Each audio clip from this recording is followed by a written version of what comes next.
Hello and welcome to this edition of the Golf Channel podcast with Rex and Lav. Well, in what I'm calling the third best tournament of the season at the FedEx St. Jude Championship, Justin Rose prevailed in a 3-hole playoff over U.S. Open champion J.J. Spaun. But Rex, the day at TPC Southwind was about a whole lot more than that.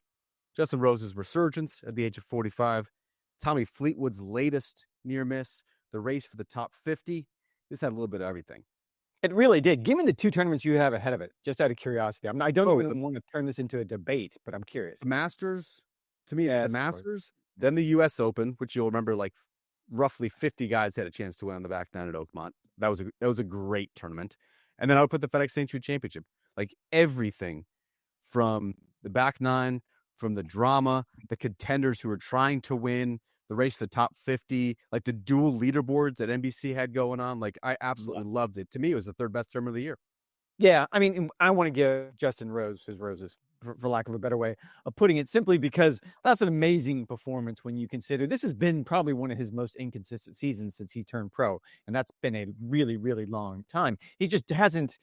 He has shown flashes, certainly what he did at the Masters, certainly what he has done a couple of times over the course of the season, but it's not what we've come to expect, at least from a ball striking standpoint, the consistency that sort of has dominated his career. So to see this today was interesting, but I think you're right. I mean, I think the part that fascinated me the most coming down the stretch was you had 5 players play their way in and 5 players play their way out of the top 50. And we sort of talked about this the last couple of weeks, feeling like even at the Wyndham Championship, I think you and I both agreed that there probably wasn't enough volatility. That if you look at ending up, you only had 2 players play their way in, 2 players play their way out. What do you want to like this? What do you want to have? Jacked up points? I think that was one idea I actually threw out on golf today, that you need to tinker with the points in the regular season finale just to create some more volatility. Well, and this is an perfect example of jacked up points. It's 4 times the number of points this week than it was last week in regular season offenses. So this is what you end up getting. No, you don't want this on the regular season on a week in and week out basis, but it was fun to watch and to see guys grinding it out. See Rickie Fowler know what's on the line. See Jordan Spieth know what's on the line. I was amazed by Chris Kirk. We had this conversation last week when you had a player in Cam Young who broke through for the first time on the PGA Tour and really just rolled over the field on Sunday afternoon in the back nine. And I was a little disappointed, if I'm being honest. Look, I can only imagine how cool it is to walk on the 18th hole with a 6-stroke lead to win your first PGA Tour event. But I did feel a little robbed because you do want to see him get tested, having been close so many times. We saw that from Tommy Fleetwood, and we'll get into it. But you also saw it from every single player who was either trying to cling to that spot inside the top 50. And Chris Kirk was the perfect example. He was hitting the ball flawlessly today and suddenly just comes apart on the back nine to fall out outside that number. I'm with you. I probably third best is probably right exactly where I would put it because it was captivating for so many different reasons. Yeah, I feel like we have to start with Justin Rose because this is a major story. Like, keep in mind, his year could have looked decidedly different had things not gone Rory McIlroy's way and he wasn't able to recover from double bogeys as he did on Sunday at Augusta National. This guy amazes me. Right, at the age of 45, he's the oldest winner on the PGA Tour since Phil Mickelson won that major championship when he was over the age of 50 at the PGA Championship in 2021. Justin Rose is 45 years old. If you look at statistically, there's no reason why he should continue to be as competitive as he is in the big moments. Like, statistically, he's 120th in strokes gained total, which takes into account the complete aspects of a player's game. And yet he just somehow has it. He still has it. 25 years after his professional career began, he still has it. PGA Championship last year, he was inside the top 10. The Open Championship last year, he pushed Xander Schauffele, among others, all the way to the finish line at Royal Troon. The Masters, it certainly looked like he was going to be his moment throughout the entirety of that week, and now he wins a playoff event against the best and the brightest and the strongest and the fittest and the youngest 69 best players on the PGA Tour this season. This is a player in Justin Rose who I think at this age, everyone would have expected him. Maybe he'd go to live and just sort of be on the Sunset Tour with Lee Westwood and Ian Poulter and Henrik Stenson. But no, he's just sort of doubled down and recommitted himself. We all know about like the dedication he has to fitness. He's got the hyperbaric chambers. He's got a team of physiotherapists who are trying to make him, extend this level of golf for as long as they can. And I'll never forget something he said at the Masters this year, where everyone asked him, like, how much longer do you want to do this, or why do you still want to do this? And he said, I still know that I love this game because I go out at night at 6 o'clock and play by myself. And when I don't want to do that, and when I don't want to put in the work, and when I don't want to grind for it, that's when I'm going to know that I no longer can do it. But until that time comes, and until I get to a point where I don't want to go out at 6 o'clock by myself and just go play golf because I love to do that, then I'm going to keep doing it. And now he's won a PGA Tour FedEx Cup playoff event. He doesn't seem to be slowing down, at least at the big events, anytime soon. Week-to-week consistency, yeah, I think that's probably a product of age and sort of conserving himself. But he can still show up with the best of them when the light's the brightest. I'm with you. He's got the goods, for lack of a better term. You look at what he did just coming down the stretch today, and he played his last 8 holes. That includes the 8 playoff holes, and 6 under par. His average approach proximity on those last 8 holes was about 13 feet. So he is still one of the PGA Tour's most sublime ball strikers. Now, they kept playing 18 a couple times, so he did get into a bit of a rhythm there, but it's just what he was able to do under the most pressure. And to your point, is there any way that he doesn't have the goods at the Ryder Cup next month? Because it seems like he is built for this. He's built for those moments, even in this little microcosm that was TPC Southwind, and it was this event that was going on in a 1,000,000-degree temperatures and humidity that was off the charts. You have chance of USA, and he was even feeding off of that a month early. So you get an idea of what this is going to mean to him. You're absolutely right. When you look at, you're not going to like the way I'm going to try to turn this conversation, because you don't particularly like Hall of Fame conversations, but this is his 12 PGA Tour. He is a surefire, no doubt about it, Really? Hall of Famer. Yes. Oh, I thought you were going to push back on that one. He's got 12 PGA Tour victories. Obviously, he has the U.S. Open as the major to put it in there. We have had these conversations before, because I always use Fred Couples as sort of the tent pole.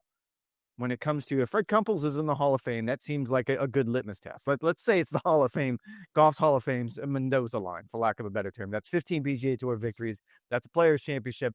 That's a Masters. I'm not quite sure if Rosie is there, but if you factor in what he has done in Europe, which they did many, many times, they certainly did it for Colin Morikawa. If you factor in what he has meant to the Ryder Cup, I'm with you. I think he is a Hall of Famer. And when he's able to do this, and he even kind of referenced it when he spoke with Damon Hacks, and we're going to have Damon on later in the show to talk about the interview. I thought it was a really good interview, because I have never really seen Justin Rose emotional very often. He's a very analytical person. As you pointed out, he does everything by the books. You're right. He's very, very pragmatic, very reasonable, and yet he was pretty emotional afterward. Which is really interesting to me. And he even kind of shied away from the idea at 45 years old, because even he doesn't want to make it about age. I was stunned, though, when this stat came up. He is the first player to win this year on the PGA Tour who was over 40 years old. I mean, that speaks to where this game is going. Yeah. Right? They look a whole lot more like Aldrich Potgieter than they do Justin Rose. Guys who absolutely bash it. They may be a little bit one-dimensional with their skill set, but by and large, they have a lot of speed, a lot of power, a lot of distance. And then if they can sort of get hot with the putter one week, or maybe they can refine some of their wedge play for a week, and they can pop up and win a golf tournament. Justin Rose, I think, is going to struggle on a week-to-week basis on the PGA Tour, trying to win shootout tournaments. They're going to be 20 under par, just the nature of his game, the nature of his competition. But when you do have the stiffest test, and I would argue that TPC Southwind was one of the stiffest tests that they had, not just because of the fresh greens that they have to redo at TPC Southwind, but also they grew the Bermuda rough, and so you actually had a penalty for missing the fairway, which, by and large, week in and week out on the PGA Tour, you don't typically see that. And so there's certainly going to be tests throughout the year that are more conducive to Justin Rose's success than others. TPC Southwind played right into that, even against, again, a PGA Tour. These are the top 69 players of the year. It's supposed to be 70. Rory McIlroy didn't play. I mean, that's the best the PGA Tour has to offer, and Justin Rose is the champion, and it certainly didn't look like a fluke. And I will say, you talk about longevity, and he is just one of 2 players who have played in 18 of the 19 playoffs. No one has played in all 19 of them.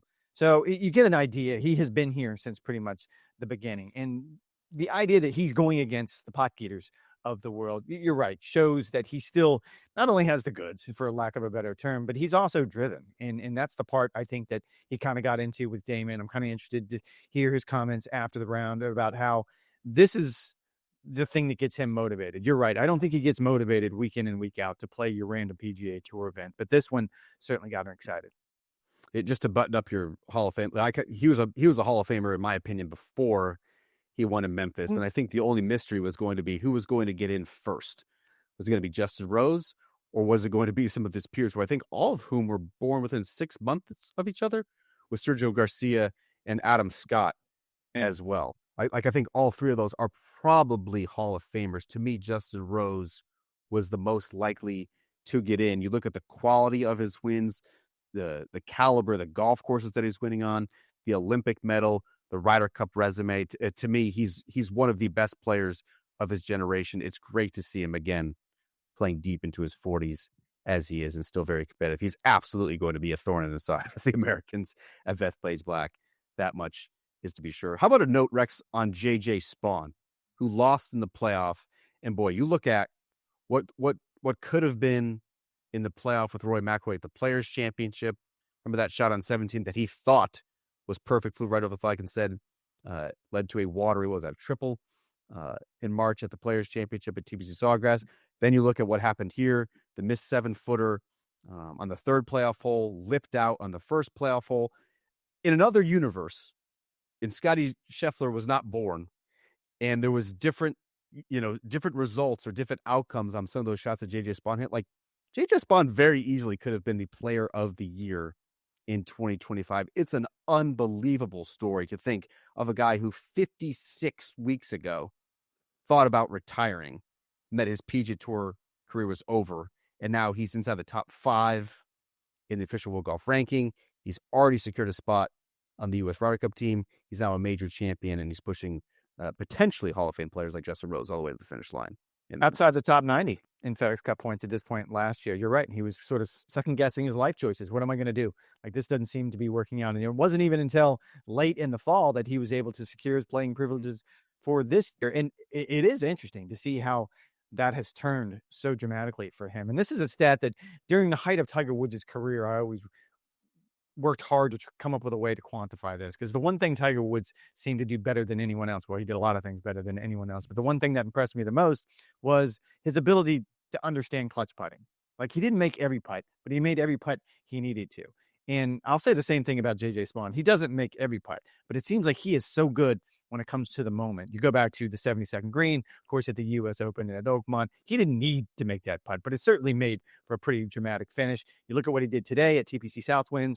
That was understanding the moment. That was being in the heat of it against a really good field, against a really good opponent. All of those things are very impressive. And you're right, to go from 0, where he was pretty much last year, to where he is right now is impressive. They talked about it on the telecast quite a bit, about what has clicked inside him really over the last 12 months. And there certainly is more confidence there. And coming off of that U.S. Open victory, I think both you and I had a chance to talk with his swing coach, Adam Schreiber, just about how he started viewing himself differently. He started viewing himself as a player that deserved to be in those conversations when it comes to winning major championships, playing in Ryder Cup, being in the top 10 in the world ranking. That's an entirely different mindset that he's come to very, very quickly. His iron play is one of the best on the PGA Tour. As we all know, that's sort of the hallmark of what the best players do well week in and week out on the PGA Tour. A strong iron player is typically going to have success. He certainly improved his putting since he switched to this lab putter. It looks a little bit unsightly, but it certainly helped him. Rickie Fowler, who we're going to get into in a second as well. The reason why I love this story, Rex, is that even J.J. Spaun is having a difficult time sort of rationalizing or comprehending what's actually going on, because he is very much, he's in the prime of his career, but as we just mentioned, he's sort of late stage bloomer. And he said afterward on Sunday in Memphis that, quote, "I don't know what's gotten into me," end quote. He's just sort of content with what he's done in the game, and he called it sort of a free rolling attitude, which is a very dangerous spot if you're going up against J.J. Spaun, because the guy's got nothing to lose. He's sort of already exceeded his own expectations, certainly for the 2025 season. But again, this is a player who last summer, when he was well outside the top 125 and just needing points just to secure his playing privileges, sort of felt a level of contentment about his entire career at that point. Made a bunch of money. He'd already won once. He made a bunch of friends, had top tens. Like he was set for life at that point. Then you put on top of that a career year, as he said in 2025, and JJ Spaun certainly looks like a very imposing, very dangerous player. What do you think, Rex, about this? We saw it in Canada. This new playoff twist that the PGA Tour has rolled out, where they simply just cut a new hole location on 18. We saw it in Canada. I don't ever recall seeing it there. And then it was just sort of a quick and easy shift that they had on 18 at TPC Southwind ahead of the third playoff hole. Justin Rose was able to capitalize with his birdie putt. JJ Spaun, not so much. I was going to bring this up because we've had these conversations throughout the year a couple of times. I think at the Scottish Open, it came up, and maybe the Canadian Open as well, where we ended up having playoffs. And there's two ways to do it. All right. At the Scottish Open, the playoff format would have been 18-18, 6-6-18. I know that sounds kind of weird, but it has to do with the routing of the golf course and getting guys where they needed them to go. But most tournament directors, and this came up at the Canadian Open because they kept sort of bouncing around to different holes, most tournament directors would rather them just stay at 18 because that's where all the people are. That's where the infrastructure is. That's where you're going to get the best scene. That's where all the TV cameras are. So it just makes sense. From a competitive standpoint, I think 3 holes is fine. We have seen in the past where you've had a playoff like this that stays on the 18th and just goes for 4 or 5 or 6 holes. Then it gets monotonous. And I think it came up like 2 years ago, and that's why they started to cut the new holes on the greens, just mixing it up, trying to give a different feel to it. I'm not quite sure if that really helped at all because it was still the exact same tee shot. It was a very, very similar approach shot. Maybe the putt, obviously the putt was a little bit different, but I'm not sure it changes anything other than the optics of it. I think it's just tournament officials trying to make it look different as best they can, because logistically, you just can't have fans racing all over the golf course trying to catch up with a playoff. So I understand why they do it, but it can certainly get a little boring. You remember a couple years ago with Will Zalatoris, he had that wacky playoff. Sepp Straka was involved as well. That included I was there, yeah. hole. Yeah, we circled all the way back around. Mm-hmm. Yeah, and as a journalist who has covered many playoffs, and I'm always racing trying to beat the crowd so I can watch the action unfold. Like I think I love this tweak. It makes it different. The tee shot and obviously the approach shot are very similar, but just gives them some other added challenge while also keeping all the infrastructure in place in the 72nd hole of the tournament. I do like that. I do want to point that out. Somehow, Rex, we've gone 17 and a half minutes without talking about what was probably the story of the day. And that's no disrespect to Justin Rose, but I think a lot of people were focused on who Justin Rose was playing with. And that was Tommy Fleetwood, who has the most top 3s, the most top 5s, and the most top 10s on the PGA Tour of anyone without a win over the last 40 years. Unfortunately for Tommy, after his finish, he is still winless on the PGA Tour. We talked a lot about the Travelers Championship, right? He was 3 up with 4 to go. This one, TPC Southwind, he was up 2 with 3 to go. Which one hurts more for Tommy Fleetwood?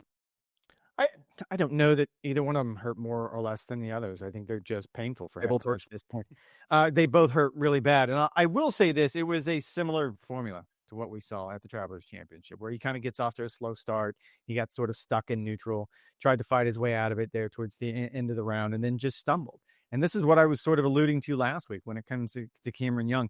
It's really hard to win on the PGA Tour. I think sometimes we oversimplify it and we downplay how difficult it actually is, because it happens week in and week out. I understand that. But if you're a player like Tommy Fleetwood or Cam Young, there's absolutely no part of your game that you can point to and say, well, that's going to keep me from winning, because those things don't exist.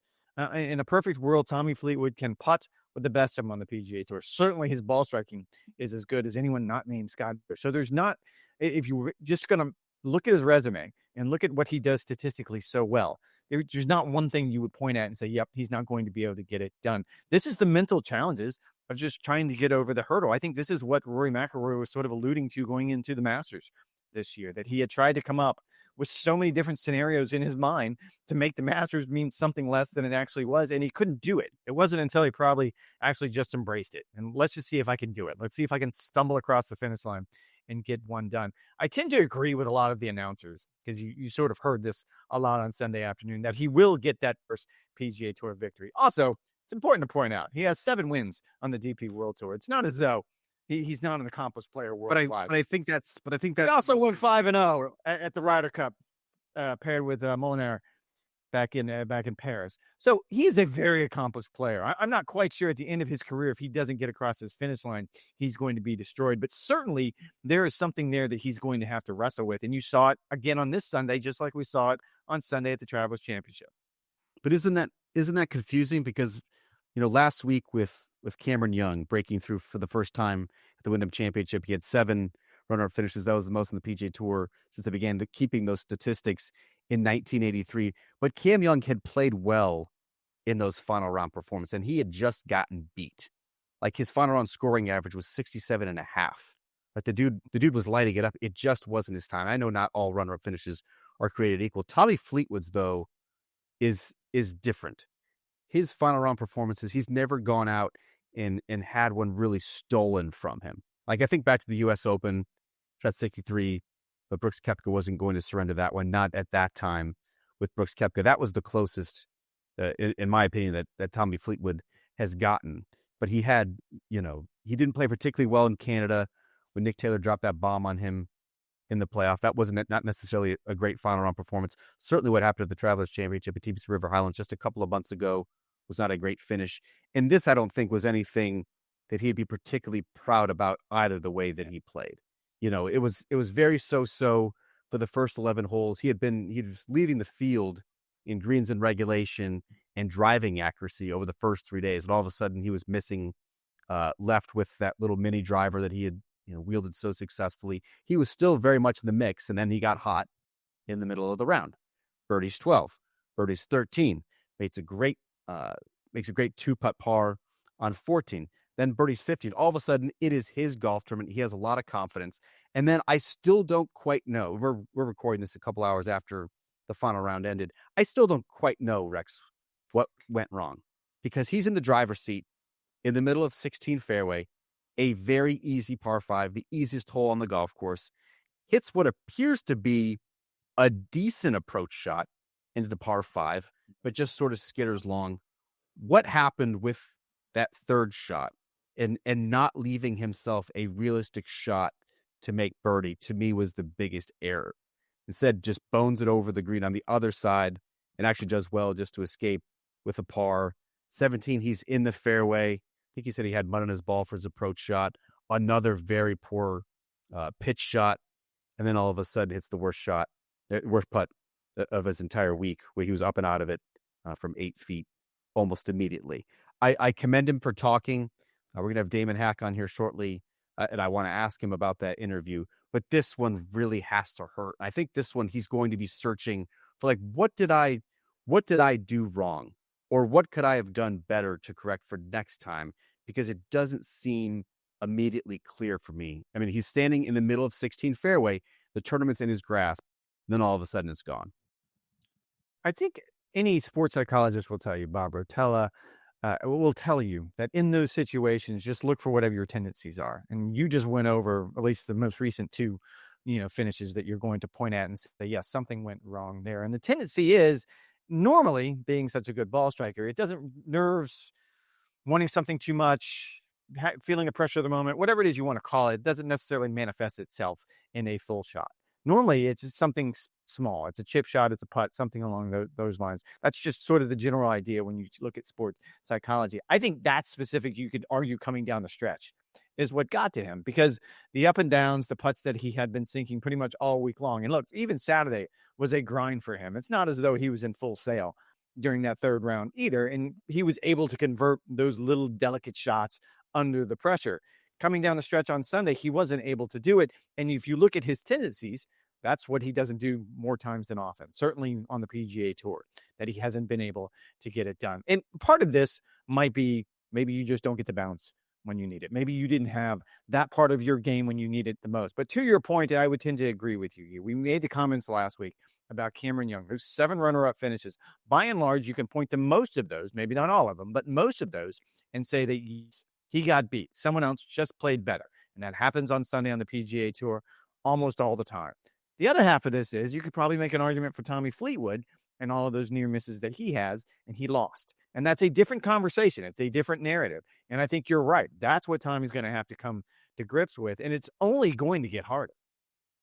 I mean, Justin Rose, his fellow playing competitor on Sunday, was magnificent. birding 4 holes in a row, nearly birdied 18 in regulation, then birdies the 18th hole twice last 8. Yeah. in the playoff as well. Like that's not to take anything away from what Justin Rose did. Tommy Fleetwood, though, made it easier. I think you're exactly right. Where do nerves crop up? Typically, it crops up with speed control on putts. I also think you can make the argument, particularly with those very easy chipping areas with the Zoysia, the touch and the feel with the pitch shots clearly was not there on 16 and 17 when the pressure to get those shots up and down was going to be at its highest. When I was doing the story, I believe it was 2 years ago, Lucas Glover, he had a breakthrough, and he had dealt with his words, not mine. I hate using this word. I apologize. If you're sensitive, please mute your TV right now. He talked about how he got through having simply the yips when it came to putting. And he started working. Yes, cover your eyes. You don't want to hear this. And he started working with a Navy SEAL who I had an opportunity to just interview for the story as well. And one of the things that he was pointing out in the Navy SEALs, you're taught to load your weapon in a very certain way because you're taught not to use your fingers. You kind of use the palm of your hand and your big muscles and you slap at it because when you get nervous and your heart starts pumping and those nerves starts to crop up, it's the extremities that start to lose the blood pressure. Start to lose blood, that you start to use feeling in it. To your point, that's where speed control comes from. You don't necessarily need that when you have a driver in your hand, but if you're chipping from behind the green like he was on 17 or 16, that's how it manifests itself. I think it only makes Tommy Fleetwood a more fascinating, a more compelling player to cover. Just how can a player who has 7 DP World Tour wins, who is clearly one of the best players in the world, how come that has not translated to the States in the PGA Tour? I think it only makes it more fascinating. This one's clearly going to hurt. We're not surprised at all, of course, if he puts himself in position to win the BMW Championship again this week. Well, someone who had an opportunity to speak with Tommy Fleetwood immediately afterward, want to ask him about that and plenty more from the final round of the FedEx St. Jude Championship, is Damon Hack, co-host of Golf Today. He'll be joining us on this podcast right after this short break. And for this Boots on the Ground segment, we're pleased to be joined by Damon Hack, who is on the call for NBC Sports at the FedEx St. Jude Championship. And D, I called this the 3rd best tournament of the year. Tell me I'm wrong. Wow, you're not wrong. I guess, would it be the Masters and, gosh, what would your second one? Maybe the U.S. Open? Yeah, right? It involved a playoff participant. Yes, Masters, U.S. Open, FedEx St. Jude Championship. That's what I believe. I mean, you covered it. You were there. You were chasing the stories. Do you agree? I do. I tell you what, if this is what the PGA Tour was looking for in the playoffs, it's exactly what you'd want. You had storylines. You had a great leaderboard. You had a playoff, a legitimate playoff. You had drama. You had Spaun goes 65-65 on the weekend. You had 45-year-old Justin Rose shooting 67, making 4 birdies in a row at one point. You had the world number 1, Scotty Scheffler, clearing his throat coming off of a couple-week layoff after winning the Claret Jug. You had Tommy Fleetwood in the storyline of heartbreak that continues to follow him even at the age of 34. You had everything that you wanted. Fantastic golf course. It was hot. It was a struggle for the players, and that's what it should be. It should be tough. It should be sticky. It's the playoffs. We just had an extended conversation about Justin Rose in the Hall of Fame. I'm going to spare you of that. I'm not going to pull you into that. But what did this victory mean for a 45-year-old Justin Rose? I asked him about the perception of him as this professional, precise, meticulous player. And he said, listen, he's those things, yes, but he also still believes he has great golf in him. And that was the storyline. He hadn't won since 2023. He had the heartbreak at the Masters. It's one thing to contend, but to actually be able to find a way to get the job done, it shows that in his mid-40s, he's still as dangerous as ever, especially in a Ryder Cup year. He told me earlier this week that he's still hungry, highly motivated, and told me years ago that he's looking for that cherry on top of the sundae. Yes, he's a major championship winner. He's won the FedEx Cup. He's won Olympic gold. Now a 12-time winner on the PGA Tour, but he's still looking for one more huge moment. This was a big, big moment for him, but I still think that he wants to win one more major championship, and you've got to believe it's either the Masters or a Claret Jug for Justin Rose down the road. Justin Rose, Hall of Fame, book it. Damon, when I finished watching the coverage of regulation and NBC went to break, I turned to my wife and said, the one thing that I want to hear is Damon Hack interviewing Tommy Fleetwood. I wasn't sure that he was going to speak with you after what was yet another agonizing near miss, but you got him. As a reporter, can you take us behind the scenes? What's that like? Sort of gearing up for what you know is probably going to be a very sensitive interview with a subject who's clearly disappointed by the result.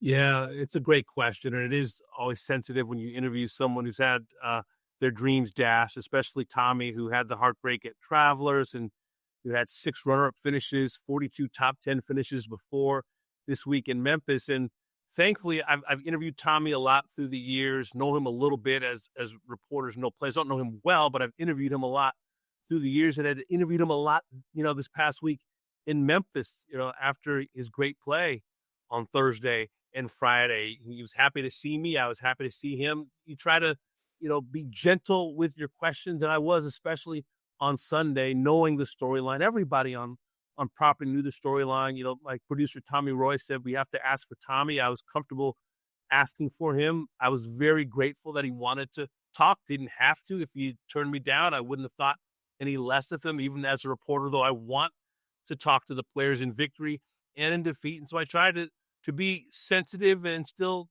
ask the tough questions. And I said, you've talked about the challenges of trying to win, the frustration, and how would you describe the emotion? And he talked about it. He was obviously gutted. And I asked him, where did it go wrong? Because it looked like everything was going right when he birdied 12 and, birdied 13, had the big par save at 14, another birdie at 15. It was like, this is Tommy's moment. And you were hearing shouts of Tommy Ladd, and there were a lot of Memphians that were rooting for Tommy Fleetwood. And when he did, not make the playoff and had this disappointment and talk to me, I got to be honest, I got more text messages about that interview than the interview with Justin Rose.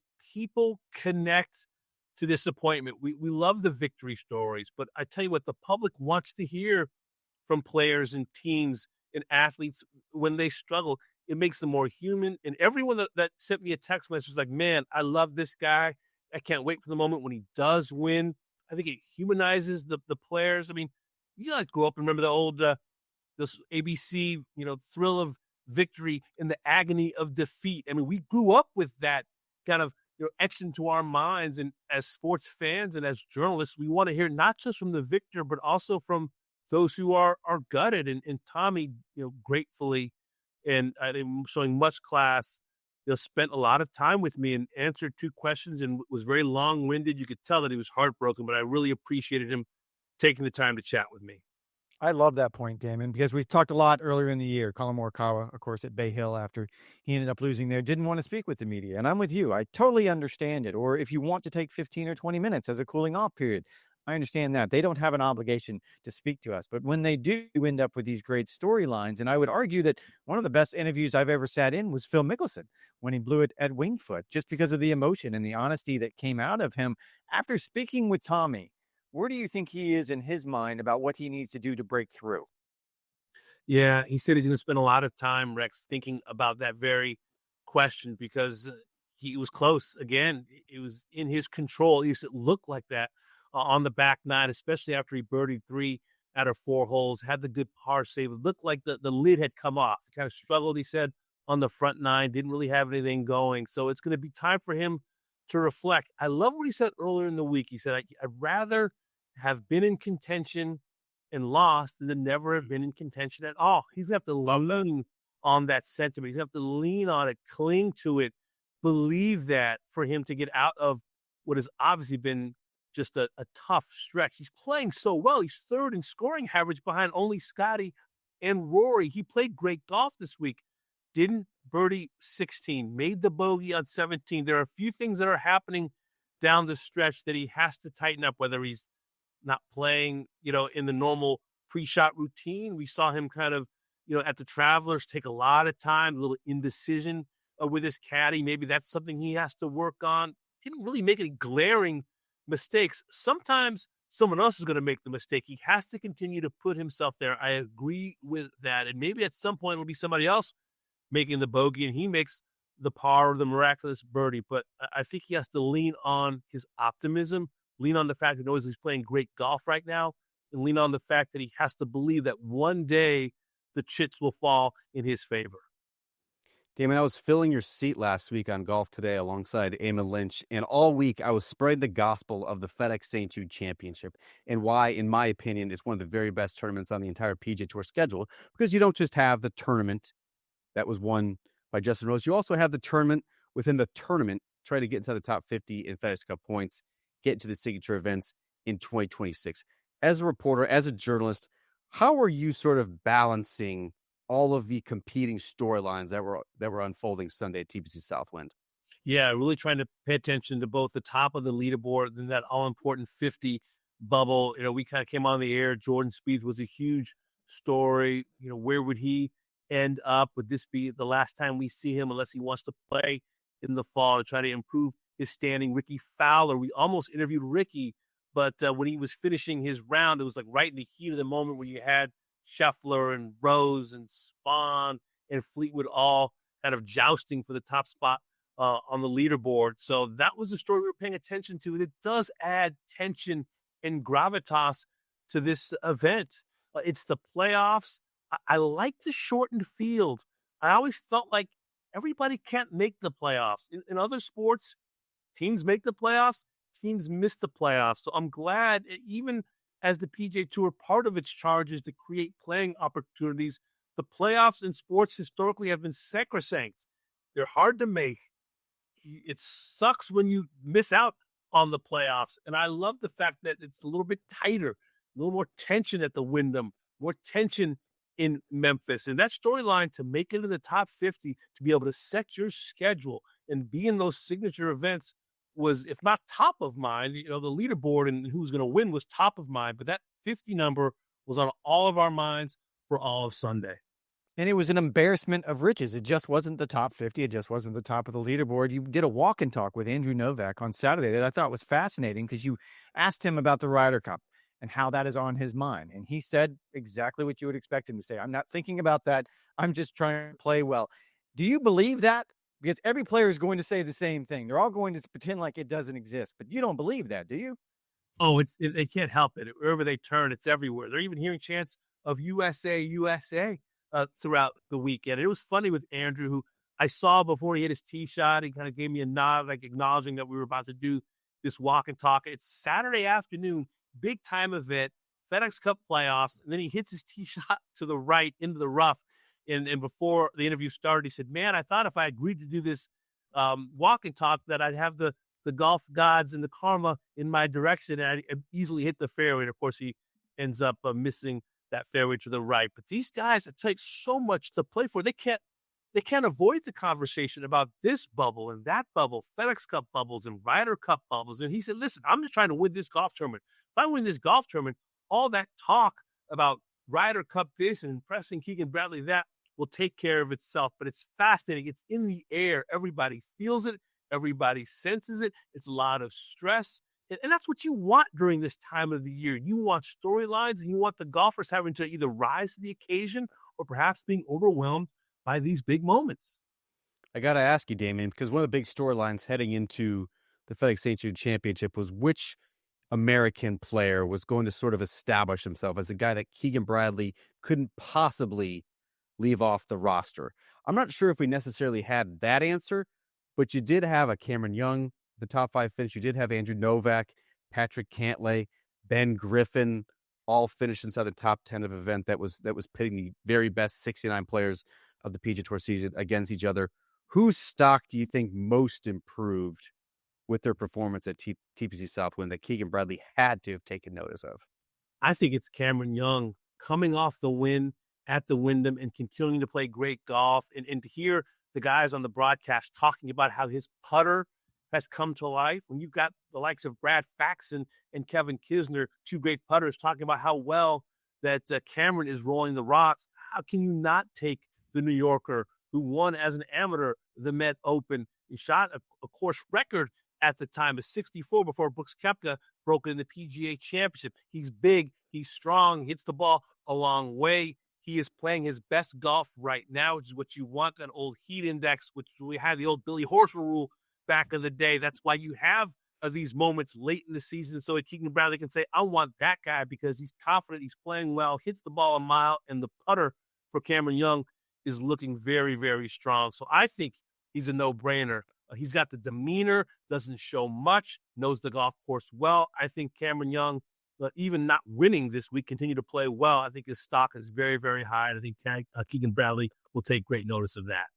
I wanted to ask you about one of those guys that will probably be on the team with Cam Young as we get closer and closer to the Ryder Cup matches. At this point last year, J.J. Spaun was outside the top 90. He wasn't even sure if he was going to have a tour card coming into this season. How did he find this new gear? What have you seen out of him that just has blown you away, other than winning the U.S. Open, doing what he did at the Players, doing what he's done this summer? Tell you what, J.J. Spaun is a baller. I mean, to see him walking stride for stride, shoulder to shoulder with the world number one and Scottie Scheffler, to see JJ's crew, had his wife Melody, had his coaches Adam Shriver and Josh Gregory, living and dying with every hole during that playoff. Listen, he came to Memphis with a confidence level between 1 and 10. He said it about a 2 after what he said was a pretty kind of quiet trip to the UK. Didn't play that great at the Scottish and the Open, and felt like his golf swing was out of whack. Found something with his coaches, and to be able to put it into play, it looked like for a long time he was going to win this golf tournament. J.J. Spaun, to me, the putts that he makes, and when he doesn't make them, they're all scaring the hole. You make a 64-footer at the U.S. Open at Oakmont, and suddenly the hole looks like a big bucket. He's playing with so much confidence. Mention the Players, the U.S. Open, and now these playoffs. J.J. Spaun looks like he belongs. Had I interviewed him afterwards, had he won this tournament, I said, JJ, you are suddenly looking like a man for these moments. How do you go from a year ago saying, well, I've had maybe a nice PGA Tour career, this could be it, to now one of the best players in the world, a Ryder Cup lock, and looking utterly comfortable alongside the likes of Scottie and the Fleetwoods and the Justin Roses of the world. Very, very impressive. He's a very confident player right now. How about the player, Damon, that J.J. Spaun was paired with on Sunday in Scottie Scheffler? A little bit of a strange week. He struggled with his driver, the opening couple of rounds, couldn't buy a putt on Sunday, had a fill-in caddy, Brad Payne, filling in for Ted Scott, who was dealing with the personal matter back home in Louisiana. It's not often that Scottie Scheffler gets a share of the lead and does not win the golf tournament. I think back to the Texas Open earlier this year, we lost to Min-Woo Lee. What was your takeaway from Scottie getting up there and also stumbling a little bit on the back nine? Yeah, I mean, Scottie's being measured now like Tiger was being measured. You know, if he doesn't win, you kind of look a little bit, is everything okay? What's wrong? I mean, I'm giving Scottie Scheffler a pass. You know, he was off for a couple of weeks. He won the Claret Jug. He's lived inside the top 10, hasn't had a finish outside of it since like March. He's on this incredible streak of great play. I think the off-course distraction with someone he cares about in Ted Scott, who had to attend to a family matter. He had his good friend and mentor, Brad Payne, on the bag, which I think obviously was a comfortable group for him, a comfortable teammate, as it were, to walk the fairways with him. Just didn't quite, have the driver tightened up enough. I thought he rolled the rock beautifully. I'm going to give the man a pass. He's the best player in the world without question, a dominant world number one, dominant FedEx number one. It's not always going to be the guy, taking home the trophy on Sunday. He has 4 huge wins this season. I think it was more of a kind of, how do you compartmentalize what's going on off the course? We don't know exactly what that is, and then trying to perform at the highest level against the best players in the world inside the ropes. Lab and I batted this one around last week, and I'd love to get your thoughts on the idea that you're absolutely right. Scottie Scheffler, even this week, didn't win, but he is still the standard. He's still the mountain, as Xander Schauffele has said time and time again, that everyone is trying to climb, and it only seems to be getting more and more steep. What, if anything, slows him down at this point? We've seen him deal with injuries a little bit, but it doesn't seem to distract him. It doesn't seem to hold him down for very long. Is there anything that you think that could slow him down? The only thing that would slow him down is if he suddenly became bored of winning. And he doesn't strike me as the type who's going to be bored of winning. I think he truly loves the process. And I think he opened up a lot of our eyes with his comments at the Open Championship before winning the Open Championship, that winning isn't everything to him. He'll enjoy it for a couple of minutes. Then it's all about being a better husband, better father, family man, friend. And I think he believes that. I think he can do both. But when he's inside the ropes, it's all about business. It's all about process. It's all about getting better. And I do believe that you can be both. I think he was just saying, listen, when it's time to go to work and punch the clock, I'm going to be locked in. And we see the frustration sometimes. He's not one to not slam a club or look askance and look upset or be a little bit short-tempered from time to time, but he's also able to put those things away when it's time to be a dad and time to be a husband. I think the only thing that would slow him down would be injury or boredom.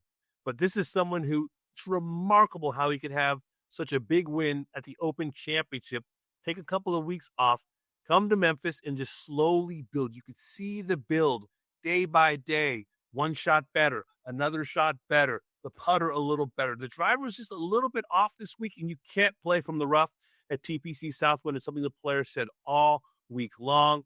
But Scottie Scheffler, much like Tiger Woods before him, loves the process, loves to win, and I believe will continue to find goals and ways to push himself forward and will not be bored of winning anytime soon. Tiger Woods, Scottie Scheffler, Damon Hack, three guys who never get tired of winning. D, you and I are going to be sparring partners on Golf Today, hosted by Rex Hoggard and Eamon Lynch. We always appreciate you taking the time on the Golf Show podcast with Rex and Lav. We'll talk to you down the road. Rex and Lav, you're the best. Thanks so much. All right, more of the podcast and some final thoughts coming up after this short break. All right, Rex, let's close out this episode with some winners and losers from the FedEx St. Jude Championship. In your opinion, who's the biggest winner? Well, Justin Rose, like I said, let's give as many flowers as we possibly can. That's pretty impressive performance. Besides Justin Rose, maybe we did spend 2 minutes on Justin Rose. Try again. I understand what you're saying. I'm going to go back to the top 50 level for all the reasons that we talked about. This is such a pivotal event. It's just not a number. Top 50 is so important to these players because that gets you into the signature events next year. It essentially allows you to set your schedule. And as we've seen now over 2 years, we have enough of a case study to look at it. You've got to play really, really poorly. If you're in every signature event, you're probably in the players as well. You're definitely in the players as well. You're probably in the 4 major championships. So you already have an advantage going against everyone else. So if you look at what a player like a Bud Colley did, and his story, we told a couple times now, but it's pretty amazing. Everything that he has been through, the multiple injuries, the horrific car crash, all of the struggles that he has had, to be able to have that Sunday like he had. And again, I'll go to the PGA Tour and give them a compliment on this front. 4 times the points seems like a good formula because it allows this type of movement. I thought that was really impressive as far as a winner goes. On the loser side, I'm going to go twofold. I'm going to steer probably who you wanted. I'm going to go with Jordan Spieth because he simply didn't get it done on Sunday. And he was a guy who early in the week was talking about trying to get Keegan Bradley's attention for the Ryder Cup. And instead, he didn't even make it to the second playoff event. And Wyndham Clark, it's been such a weird season for him. It's been up and down. You and I kind of talked about this on the podcast a little bit. When it comes to Jordan Spieth, we have addressed this, that most of the sponsor exemptions are going to into the signature events are going to go to a Jordan Spieth or a Rickie Fowler. Understandable. That's who you want in your field. I'll be curious to see how many go to Wyndham Clark next year. Yeah, that's a good point. I think I'm with you along the same lines. Wyndham Clark, Jordan Spieth, they could probably kiss the Ryder Cup aspirations goodbye, having failed to advance to the second playoff event. I would also throw in like a player like Jake Knapp, who had multiple chances to win golf tournaments on the PGA Tour in 2025, was unable to get it done, then ended up tying for 62nd in Memphis in a week he absolutely had to have it. So I think that was certainly disappointing for Jake Knapp. It's one of a rising star who sort of needs to elevate and sort of alter his career trajectory if he really wants to be a big star on the tour. But the biggest winner along the same lines that you just mentioned is Rickie Fowler, in my opinion. This is a player who tied for 6th at TPC Southwind. We have been as critical as anyone of the PGA Tour stance of allowing sponsor exemptions into signature events just because of the benefit they could potentially give players who are receiving them when it's supposed to be the ultimate meritocracy. No player was gifted more sponsor exemptions than Rickie Fowler would, but he also, Rex, put in the work this summer, playing golf tournaments he hasn't played in ages. He's playing the 3M. He was playing the Rocket Mortgage. He was playing the John Deere Classic, all in an effort to gain points. It pays off now by getting inside the top 50, getting into the BMW Championship. He is now exempt into those events. And people are still going to bicker. People are still going to talk about, well, he shouldn't have been in that position if he wasn't given those spots. Those are the rules that were set in 2025. And in the week that he absolutely had to get it done, Rickie Fowler played some of his best golf of the year. Hats off to Rickie, who is now in the signature events in 2026 and no longer needs those spots. Final punch shot for today, Jon Rahm. Rex, quite surprisingly, lost in a playoff to Dean Burmester. He was also with Jose Le Ballester at Live Chicago, the second to last event on the Live schedule. How surprised are you that Jon Rahm, the former world number 1 and Masters champion, is heading into the final individual championship without a win on his docket in 2025? You and I went back and forth earlier about the idea of Tommy Fleetwood and how much did this impact him? Did it not impact him? And what seems to be missing? And we could talk a lot about what Tommy Fleetwood brings to the table. That I can explain. I can't explain Jon Rahm not winning on Live Golf. That makes absolutely no sense to me. To be fair to Jon Rahm, he's given himself plenty of opportunities. To be fair to Jon Rahm, he's actually played better in the major championships this year than he did last year, when he probably got his share of criticism because of what everyone thought. That's exactly what's going to happen when you go to Live Golf. I did not think that was a fair take. I think Jon Rahm was still a world-class player when he went, and he still is now that he's ever at Live Golf. But it is stunning to me to the extreme, not just because of the level of competition. There's plenty of good players on Live Golf, but we know what Jon Rahm is. He is a proven commodity, and the fact that he had an opportunity today to do it again and lost in a playoff, shocking. Joaquin Niemann is the player that I thought Jon Rahm was going to be on Live Golf, a player who consistently wins 3, 4, 5 times and absolutely dominates his competition. And even on the weeks that he doesn't win, he's up there, a la Scotty Scheffler. The fact that he hasn't won is shocking, and one of the biggest stories, in my opinion, of 2025. The way that he lost in Live Chicago on Sunday was also sort of an indictment of Jon Rahm, standing up on the tee, trying to hit that big peeler fade that he typically hits, ends up hitting it dead straight into the junk, does well just to make par. Where it has gone wrong, I think it's probably going to require a little bit of soul searching. He's just not sharp enough at this point. It's incredible to say that Joaquin Niemann has surpassed him as a player, at least in Live. Certainly the major championships is another story. All right, you are in Connecticut, Rex, this week for Golf Today alongside Eamon Lynch. I'll be joining on the roundtable on Monday. Certainly looking forward to that. In the meantime, you guys know the drill. NBCSports.com/golf, a.k.a. golfchannel.com. Thanks for listening.